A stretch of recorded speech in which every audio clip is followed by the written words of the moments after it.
Ladies and gentlemen, boys and girls, it is over. For now, at least. The Detroit Red Wings have finally won a game. Let's go, baby! And it's a pretty important one. Breaking off what was a 7-game losing streak, that in which we called out yesterday. We said the team was playing like garbage. A bunch of y'all in the comments section agreed. The way the Wings have been playing hockey the past 2 weeks without Captain Dylan Larkin was astoundingly bad. Like, wow. Who knew that losing out on one player could affect the team this badly?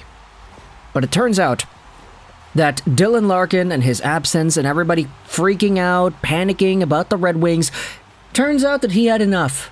Because Dylan Larkin actually suited up in practice yesterday, and everybody was kind of memeing around about it, saying, oh yeah, look at that, Larkin is saying, I'm gonna do it myself. Okay, you guys are stinking it up right now. Fine, captain's duty to clean up a mess, right? So fine, here I am.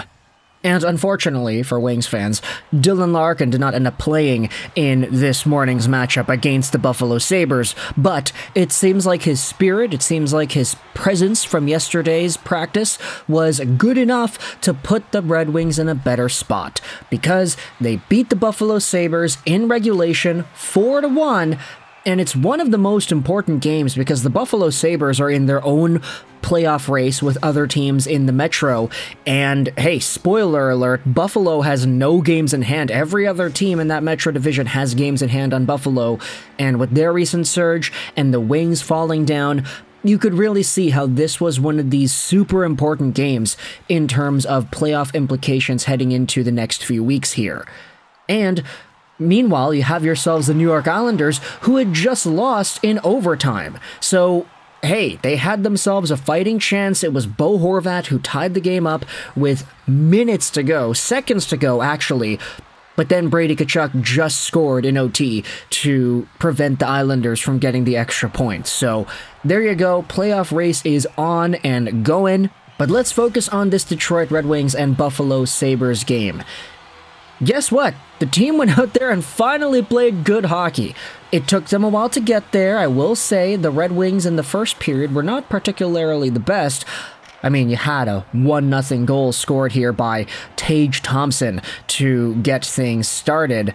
It was a really nice shot. I mean, it's far from the left face-off circle. You've seen Tage Thompson do this before. He got himself just a bomb of a snapshot on goal on the power play to make it 1-0 Buffalo.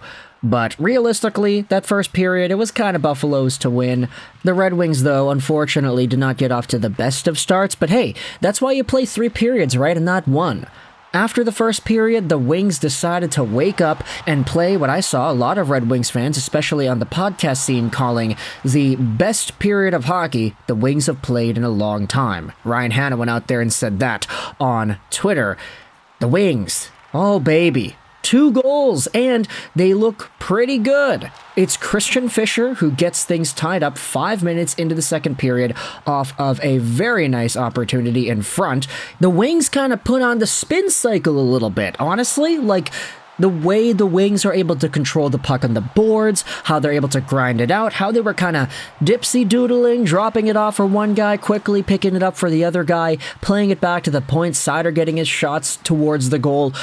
That was just a really good segment of play for the Detroit Red Wings, and it's capped off by Christian Fischer behind the net, who pops right out in front with a beautiful backhand chance to tie this game up 1-1.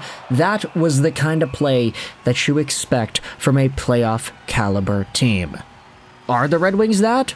I don't know, we'll see as the game and eventually the end of the season comes along, but that was a good segment. Then you give it a few more minutes, and it's that Patrick Kane. Oh, baby, Patrick Kane on a snapshot just outside, able to get things in Detroit's favor.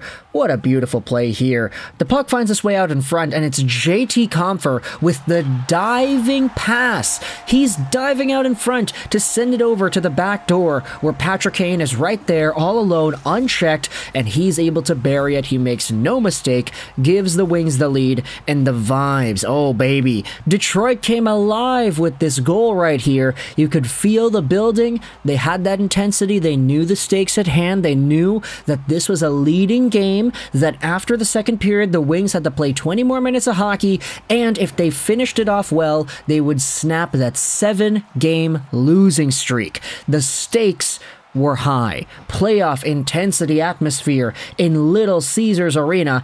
And guess what? The Red Wings, they went out there and matched that intensity. Oh man, that's so good. They have that ability in them to do this. And in the third period, that's what they did. They sealed the deal. Daniel Sprong, 13 minutes in, is able to get a very nice opportunity from the far boards, oddly enough.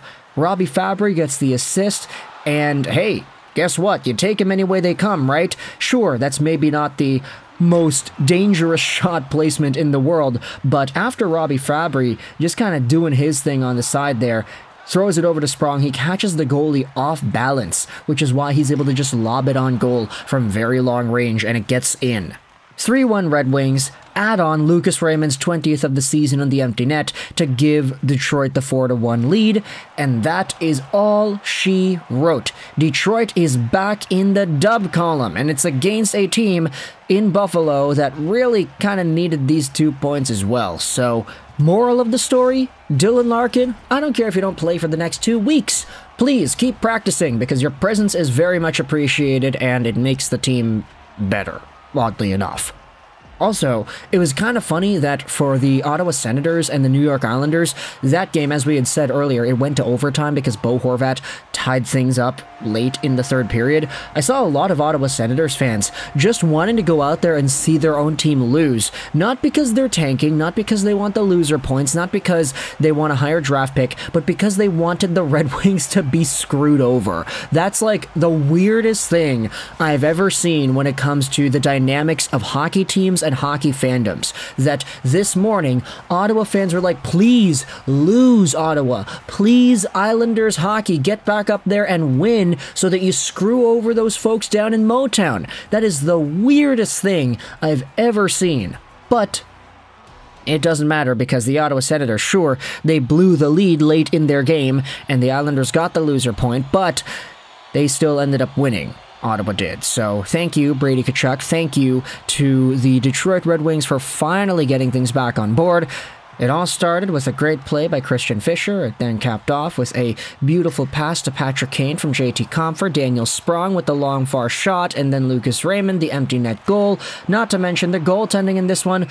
Give it up for James Reimer. 25 saves on 26 shots against, 9.62 save percentage. The Red Wings caught Ukko-Pekka Luukkonen a little bit off his balance today, so they were able to take advantage. You take him any way you can, right? So let me know your thoughts in the comment section below about the Detroit Red Wings finally winning a game, this time against the Buffalo Sabres, and putting themselves back in the dub column for the first time in 8 games. What are your thoughts on the way the playoff race is shaping up? What are your thoughts on the Islanders and the Ottawa Senators? And what do you think this spells for Detroit heading into the next few games over here? They finally got themselves a win, but where exactly is that going to take them? They have themselves the Pittsburgh Penguins tomorrow, and the Penguins have been slumping pretty hard ever since Jake Gensel got traded, so talk about a big opportunity. I think this is a pretty big opportunity. Let me know your thoughts in the comment section below. I hope you enjoyed this video. And bye.